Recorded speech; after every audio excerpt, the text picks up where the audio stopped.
Hey guys, it's Dan, your host of your Dan's Reviews, and today I'm back with my next Walking Dead throwback review for Season 4. This one is going to be for The Walking Dead Season 4, Episode 13 now, which is called Alone. So, next episode review, throwback review, whatever you want to call it, for The Walking Dead Season 4. We are getting close to the end for The Walking Dead Season 4. This one is the fourth last episode. We got The Grove, US, and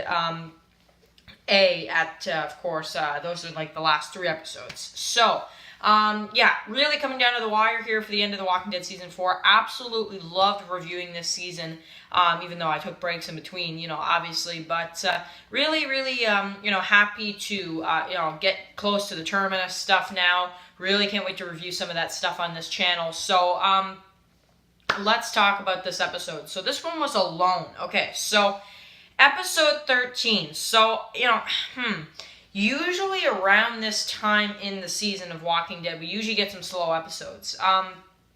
However, this episode was slow at parts. However, I really thought that this episode was a lot better than Still, because, and you guys can watch my review for Still that I just posted. It wasn't that great of an episode, But this episode actually was handled really well, I would say.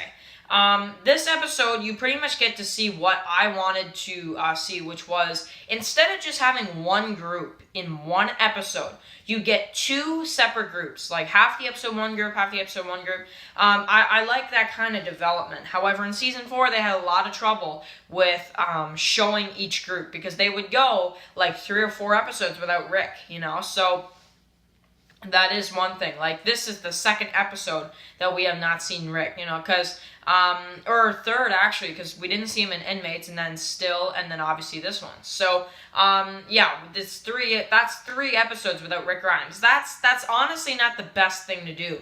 However, and would I say it makes the show better? Would I say it works? Probably not, because, if you see some of the episodes you're getting here, like Still, no, I wouldn't say. So, obviously, you do miss Rick, for these couple episodes. But anyways, so, starting off the episode, you've got Bob. This is pretty much a flashback. This is a flashback sequence of when they found Bob, and of course, he asks them the 3 questions. How many walkers did you kill? How many people did you kill? And why?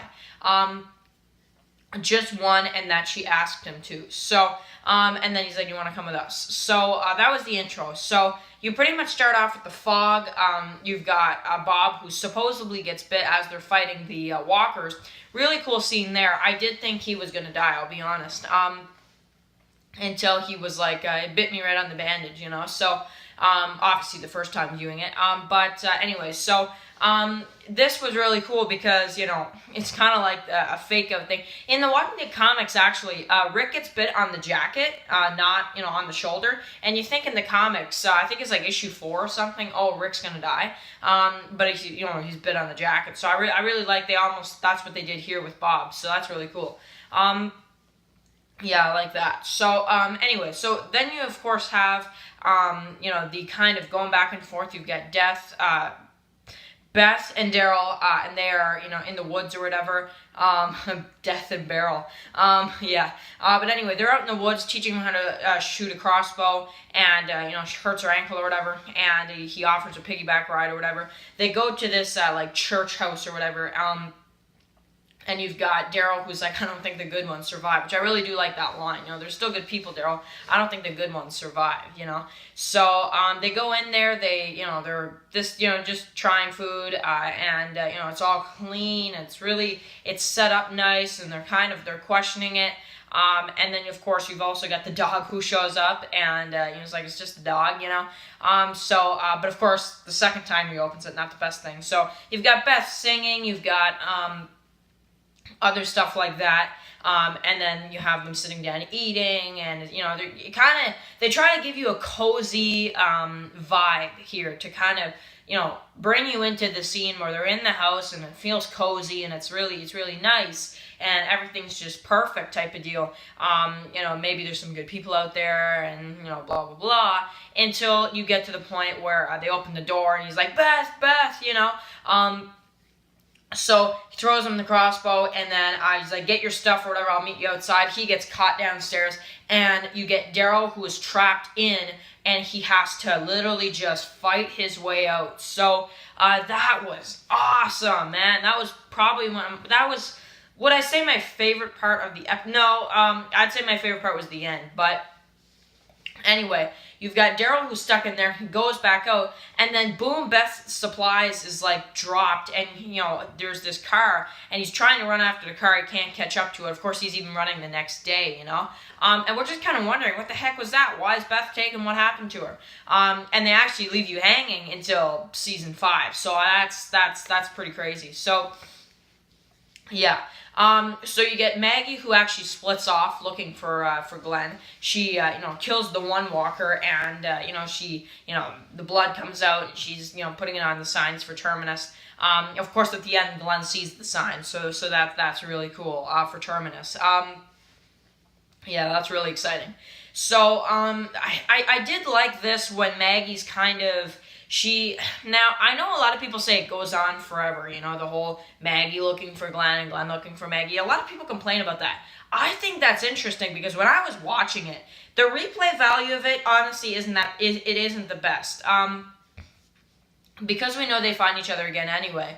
However, I like this because when I was watching it the first time, I was like, oh man, would they kill one of them before they could meet up again? That's why, I was like really interested. Now, in retrospect, rewatching it, I did like that. I still like it because I like how, they make you think, okay, maybe one of them's going to die. But second viewing, it's not as good. But anyway, so really exciting stuff. So, yeah, so you got Daryl who's looking for Beth, and of course runs into Joe. So he's pointing the crossbow at Joe. This is probably my favorite scene of the episode when he runs into Joe here.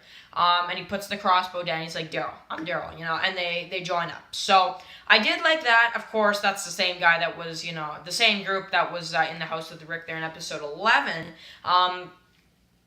So I did like that as well. So then, of course, you've got Maggie, and the three of them actually split off. Bob's on his own again, which is kind of connects to the beginning, right?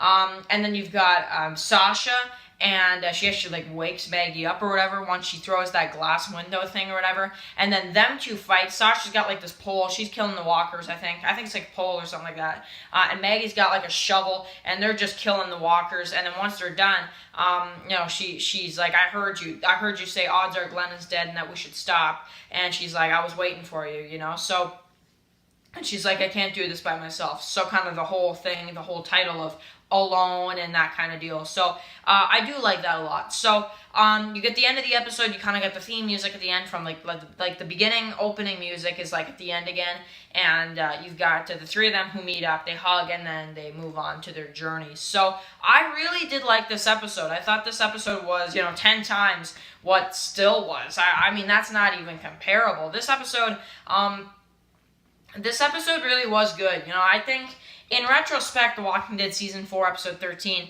I did think was good. However, the next episode, The Grove, oh, man. Oh, The Grove is even better than this one, though. But really cool episode either way. I would have to rate this one actually a really good score because it has a lot of things in it and way better than, what I gave Still, which was a 7.2. I'm going to give this one an 8.8. I think, now, I could put it in the 9, 9 out of 10. I'm going to put it an 8 because I still think certain feels of this episode were weird, like the music when Beth got taken, the ghost music, I don't know, it didn't fit to me. And there was a couple things here that maybe were a little clunky or whatever, but, and that's why I'm rating it around there. However, I would still say that this episode was a really good episode, way better than Still, by a long shot, and I can't wait to review The Grove, US, and A. So let me know what you guys thought about this episode in retrospect now. Of course, this is Alone. Can't wait to review The Grove, which is a really insane episode. So let me know what you guys think about the reviews I've been doing lately for, of course, The Walking Dead. Also, real quick, I actually want to show, I got 2 new Funko Pops. I got a Stranger Things Steve with sunglasses right here from the new set.